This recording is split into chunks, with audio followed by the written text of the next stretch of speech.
Sir, I hope आप ठीक ठाक होंगे और हमेशा से आपके साथ हमारा साथ रहा है। दुआएं रही हैं, अल्लाह पाक आपको फिर कामयाब करे और वी आर वेरी होपफुल और हमेशा हम आपके साथ ही हैं। सवाल थोड़ा सा अवामी है और बहुत छोटी सी बात थी। हम आए दिन पढ़ते हैं, देखते हैं, सोशल मीडिया पे भी, न्यूज़ में भी, जब अदालत की तरफ से कोई फैसला आता है तो लोग जिस तरह से शोर मचाते हैं कि अदालतों के फैसले सही नहीं हो रहे और ये अदालतें सही नहीं कर रही हैं, ये क्या चल रहा है सारा कुछ। तो जो आम आदमी है उसके जहन पे जो असर पड़ता है, उसको भी ये एहसास होता है कि शायद अगर इतने बड़े बड़े जो लोग हैं, I am not talking about Tehreek Insaf, क्योंकि तहरीक इंसाफ की हमेशा से यही कोशिश रही है कि इंसाफ पसंद ही रहे, लेकिन मैं जनरल बात कर रहा हूँ। तो वो जो आम इंसान है, जो आम लोग हैं, उनका ये परसेप्शन बनता जा रहा है कि शायद अदालतों में सही फैसले नहीं हो रहे। इस पे अक्सर कभी बात होती है तो लोग नाराज भी बहुत होते हैं, लेकिन मैं चाहता हूं कि इसके बारे में आप भी थोड़ी सी रोशनी डालें। देखिए, पहले तो फैसल, क्या हमारी अदालतों की और हमारा जो जस्टिस सिस्टम है उसको बेहतर होना चाहिए, उसमें इस्लाहत होनी चाहिए?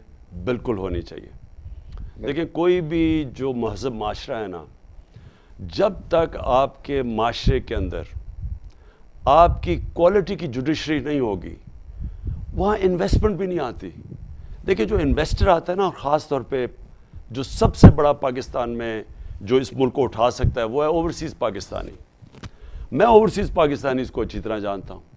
कभी उनसे पूछें कि वो क्यों नहीं पाकिस्तान में पैसा इन्वेस्ट करते। वो दुबई में कर देते हैं, कहीं मलेशिया में कर देते हैं, कहीं बांग्लादेश में भी चले गए, पाकिस्तान में क्यों नहीं करते?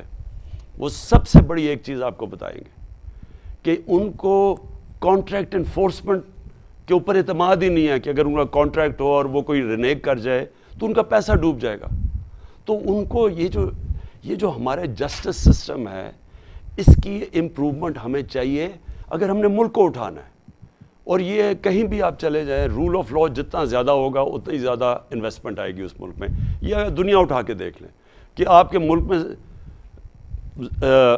रिसोर्सेज होंगे भी नहीं ज़्यादा, असासे भी नहीं ज़्यादा होंगे मुल्क के अंदर, लेकिन खुशहाल होगा मुल्क, क्योंकि उनका जस्टिस सिस्टम काम कर रहा है। एक बड़ी अच्छी सेइंग है विंस्टन चर्चिल की, कि जब वो पूरा हमला हो रहा था, हिटलर की फ़ौजों का, यूरोप फतह कर लिया था, जब बरतानिया को खौफ आ गया था कि हम बचेंगे भी या नहीं, बमबारी हो रही थी, तो लोगों ने जब चर्चिल से पूछा कि क्या हम बच जाएंगे, तो उसने जवाब दिया, क्या हमारी अदालतें इंसाफ दे रही हैं? उन्होंने कहा दे रही हैं। कहता फिर कोई ताकत हमें नहीं ख़त्म कर सकती। तो ये याद रखें, जो जस्टिस सिस्टम है ना, वो है corner stone of a civilize society. अब आ जाए कि लोग मानते नहीं है फैसले। देखिए, अगर मैं करप्ट आदमी हूँ ना, और अगर मैंने चोरी से पैसा बनाया है, तो मैं कभी भी नहीं चाहूँगा कि आपकी अदालतें सही माने में चलें, क्योंकि अगर वो चलेंगी तो मैं पकड़ा जाऊँगा। उनकी पूरी कोशिश होती है अदालतों को मुतासर करने की। पैसे चलाते हैं, जजेस को पैसे देते हैं। इस मुल्क के अंदर डंडों से अटैक किया गया सुप्रीम कोर्ट को, जब वो नवाज शरीफ का केस सुनने लगे थे करप्शन का। फिर एक चीफ जस्टिस को भगाया और फिर पैसे चलाए, ब्रीफ केस चलवाए उस चीफ जस्टिस को हटाने के लिए। तो ये तो हमारी तारीख है। करप्ट लोग कभी भी एक मुल्क के अंदर अच्छा इंसाफ का निज़ाम नहीं आने देंगे, बिकॉज बाय डेफिनेशन अगर आपके मुल्क में इंसाफ है तो करप्शन नहीं है। अच्छा, और दूसरी चीज़ क्या है कि वो फिर जब उनके ख़िलाफ़ कोई फ़ैसला आता है, और बड़ी कम यहाँ ताकतवर के ख़िलाफ़ फ़ैसला आया है, तो वो फिर पूरी कोशिश करते हैं अदालतों को डिस्क्रेडिट करने के लिए।